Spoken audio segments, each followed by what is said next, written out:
ধামাকা রেটে গাড়ি বেচলে মাত্র ৬৯,০০০ টাকা, যা আসলে বলার মতো না। ১৯ সালের গাড়ি এবং উদ্দীপনের অফিসিয়াল গাড়ি। গাড়িটা চলছে কাম, উদ্দীপনের ম্যানেজার চালাতো। তো চালানোর পর ওনার এদের টাকা শোধ উনি বিক্রি করে ফেলেছে, ওনাকে উদ্দীপনের একটা গাড়ি দিয়ে দিছে। তো এই গাড়িটা ভিডিও দেখা ভাই আসিল বাইরে সকালবেলা, এই জন্য একদম ধামাকা রেট ৬৯,০০০ দিয়ে দিছি। তো ভাই একটু আসেন। ভাই আপনি কোথায় থেকে এসেছেন? সিরাজগঞ্জ সদর থেকে। আমার ভিডিও তো আপনি দেখেন? আচ্ছা, ভিডিওর সাথে গাড়ির মিল আছে তো? আচ্ছা, কোনো সিটারি ব্যাটারি নাই তো এখানে?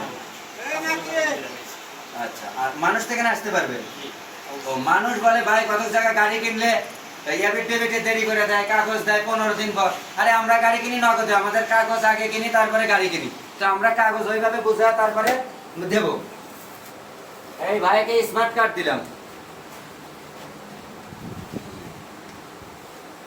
তারপরে একনলেজ